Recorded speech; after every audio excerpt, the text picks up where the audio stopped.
Hi friends, എല്ലാവർക്കും 2ാം ക്ലാസ്സിൻ്റെ മലയാളം 2ാമത്തെ അധ്യായം കുട്ടിപ്പുര എന്ന് പറയുന്ന പാഠഭാഗത്തേക്ക് ഒരിക്കൽ കൂടി സ്വാഗതം.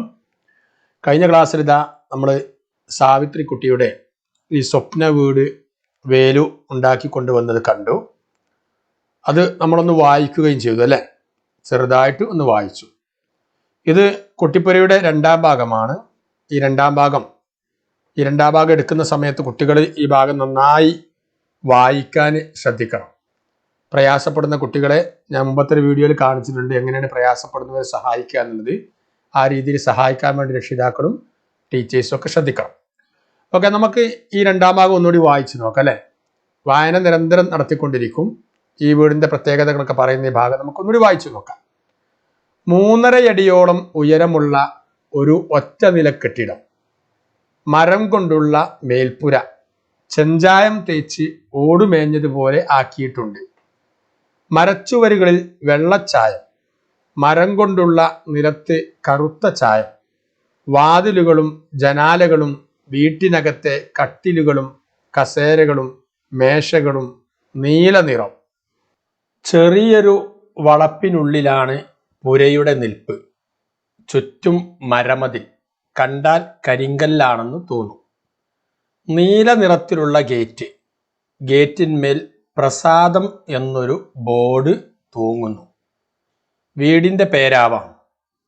ഗേറ്റിനടുത്ത് പൊൻപൂക്കൾ വിരിഞ്ഞു നിൽക്കുന്ന ഒരു ചെമ്പകമരം, മാങ്ങകൾ തൂങ്ങിയാടുന്ന മാവുകളും ചക്കകൾ നിറഞ്ഞ പ്ലാവുകളും വിളഞ്ഞ നാളികേരമുള്ള തെങ്ങുകളും.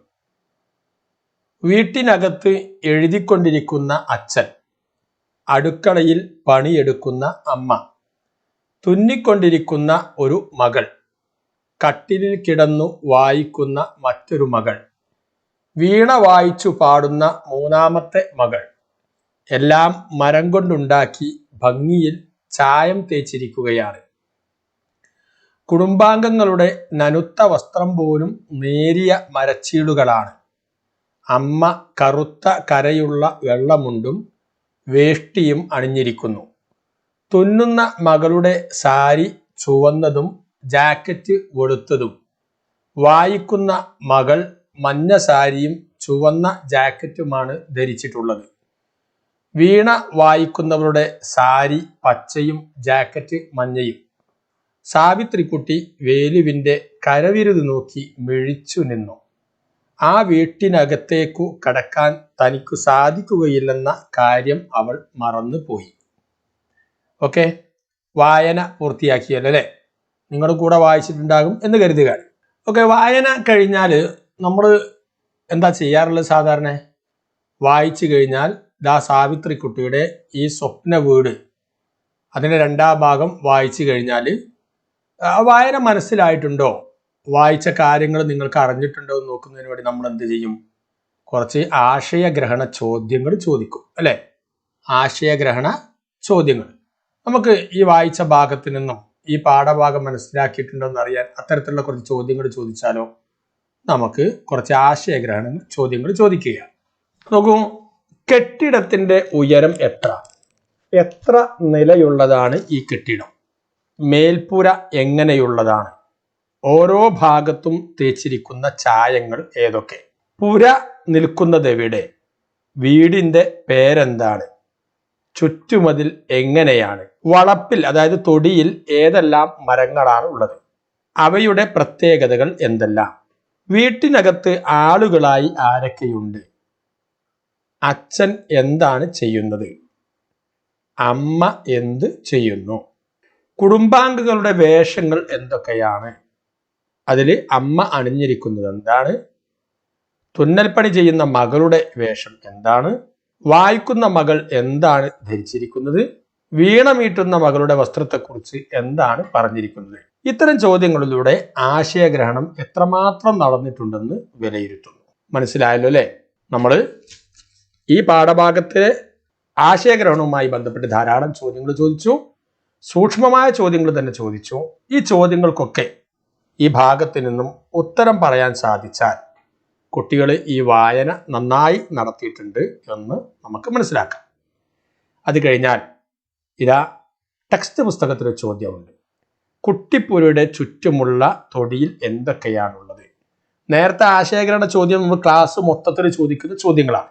ക്ലാസ്സിൽ മൊത്തത്തിലാണ് അത്തരം ചോദ്യങ്ങൾ ചോദിക്കേണ്ടത്. അവർ ഉത്തരം പറയേണ്ടതും അങ്ങനെ തന്നെയാണ്. എന്നാൽ ഇത് കുട്ടി വ്യക്തിപരമായിട്ട് പറയേണ്ടതാണ്, എഴുതേണ്ടതാണ്. കുട്ടിപ്പുരയുടെ ചുറ്റുമുള്ള തൊടിയിൽ എന്തൊക്കെയാണുള്ളത്? നമ്മൾ വായിച്ചിട്ടുണ്ടല്ലോ അല്ലേ? ഏത് ഭാഗത്താണ് അതുള്ളത് എന്ന് നോക്കിയിട്ട് അത് ഉത്തരം കണ്ടെത്തി പറയാൻ വേണ്ടി കഴിയാം. ഓക്കെ, അങ്ങനെയാണെങ്കിൽ അവർ ഉത്തരം കണ്ടെത്തട്ടെ. നിങ്ങളൊന്ന് ശ്രമിച്ചു നോക്കൂ ഉത്തരം കണ്ടെത്താൻ. ഓക്കെ, ഇങ്ങനെയാണ് ഉത്തരം കണ്ടെത്തിയത്.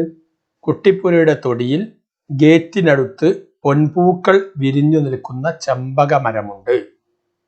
കൂടാതെ മാങ്ങകൾ തൂങ്ങിയാടുന്ന മാവുകളും ചക്കകൾ നിറഞ്ഞ പ്ലാവുകളും വിളഞ്ഞ നാളികേരമുള്ള തെങ്ങുകളും അവിടെയുണ്ട്.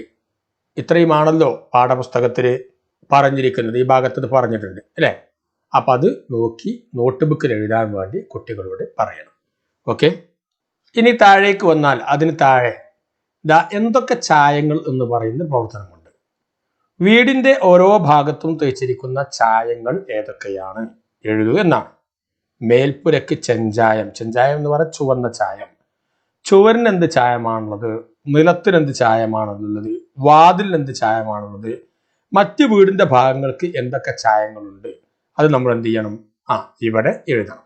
അപ്പോൾ നിങ്ങൾ അതും നമ്മുടെ ഈ പാഠഭാഗത്ത് വിശദമായി പറഞ്ഞിട്ടുണ്ട്. വിശദമായി പറഞ്ഞ ഭാഗം എവിടെയാണ് എന്ന് കണ്ടെത്തി കഴിഞ്ഞാൽ ഈ ഭാഗത്തുണ്ടാകുന്നത് കണ്ടെത്തി കഴിഞ്ഞാൽ നിങ്ങൾ എന്ത് ചെയ്യണം? അത് ടെക്സ്റ്റ് ബുക്കിൽ ഈ ഭാഗത്ത് എഴുതാനും കഴിയുമെങ്കിൽ നോട്ട് ബുക്കിലേക്ക് മാറ്റി എഴുതാനും വേണ്ടി പറയണം. ഓക്കെ, എങ്ങനെ എഴുതും? മേൽപ്പുരക്ക് ചെഞ്ചായം, ചുവരിന് എന്ത് ചായമായിരുന്നു? വെള്ളച്ചായം അല്ലേ? ഓക്കെ, നിലത്തിന് എന്തായിരുന്നു? കറുത്ത ചായം. വാതിലിന് നീല നിറമാണ്, ജനലിനും നീല നിറമാണ്, കട്ടിലിന് നീല നിറമാണ്, കസേരക്ക് നീല നിറമാണ്, മേശക്കും നീല നിറമാണ്. ഇതൊക്കെ എന്താണ്? ആ ഭാഗത്തുണ്ട്. ആ ഭാഗത്ത് നിന്ന് കണ്ടെത്തി നോട്ട് ബുക്കിൽ എഴുതാനും ടെക്സ്റ്റ് ബുക്കിൽ എഴുതാനും ഒക്കെ കുട്ടികളോട് പറയണം. നേരത്തെ ആശയഗ്രഹണത്തിന്റെ ചോദ്യത്തിന്റെ ഭാഗമായി വരുന്നത് തന്നെയാണ്. പക്ഷെ ഇതൊക്കെ നോട്ട് ബുക്കിലേക്ക് ആക്കണമെന്ന് അർത്ഥം. ഓക്കെ, ഇനി താഴെ വന്നാൽ വേഷം എന്ത് എന്ന് പറയുന്ന ഒരു ചോദ്യം കൂടി കിടക്കുന്നുണ്ട്. കഥാപാത്രവും വേഷവും. നമ്മൾ കുട്ടിപ്പുരയുടെ രണ്ടാം ഭാഗത്ത് സാവിത്രി കുട്ടിയുടെ സ്വപ്ന വീടിന്റെ ആ ഭാഗത്ത് ആ വീട്ടിലെ ഓരോ കഥാപാത്രങ്ങൾ, അതായത് ആളുകൾ അവർ ധരിച്ചിരിക്കുന്ന വേഷങ്ങളെ കുറിച്ച് പറയുന്നുണ്ട്. ആ ഭാഗം ഒന്നുകൂടി കുട്ടിയോട് വായിക്കാൻ വേണ്ടി പറയാം. എന്നിട്ട് തുന്നുന്ന മകൾ ഏത് വേഷമാണ്? ചുവന്ന സാരി, വെളുത്ത ജാക്കറ്റുമാണ്. വീണ വായിക്കുന്ന മകളുടെയും അമ്മയുടെയും വേഷം ആ ഭാഗത്ത് പറയുന്നുണ്ട്. തൊട്ടുതാഴെ തന്നെ പറയുന്നുണ്ട്. അതുകൂടി എന്ത് ചെയ്യണം? ഈ ഭാഗത്ത് വേഷം എന്ത് എന്ന് പറയുന്ന ഭാഗത്ത് എടുത്തെഴുതാൻ വേണ്ടി കുട്ടികളോട് പറയാം. അവർ സ്വയം കണ്ടെത്തി എഴുതട്ടെ. ഓക്കെ, അങ്ങനെയാണെങ്കിൽ എങ്ങനെ എഴുതും? ഇങ്ങനെ എഴുതാം അല്ലേ? തുന്നുന്ന മകള് ചുവന്ന സാരി, വെളുത്ത ജാക്കറ്റ്. വീണ വായിക്കുന്ന മകളോ പച്ച സാരിയും മഞ്ഞ ജാക്കറ്റുമാണ്.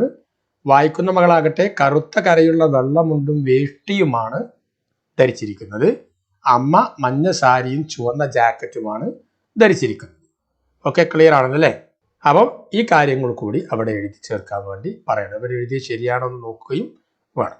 ഓക്കെ, ഇനി താഴെ വീട് നിർമ്മിക്കാമെന്ന് പറയുന്ന ഒരു ഭാഗമുണ്ട്. കടലാസ് കൊണ്ട് ഒരു വീട് നിർമ്മിച്ചാലോ എന്ന് പറയുന്ന കുറച്ച് ചിത്രങ്ങൾ ഇവിടെ കൊടുത്തിട്ടുണ്ട്.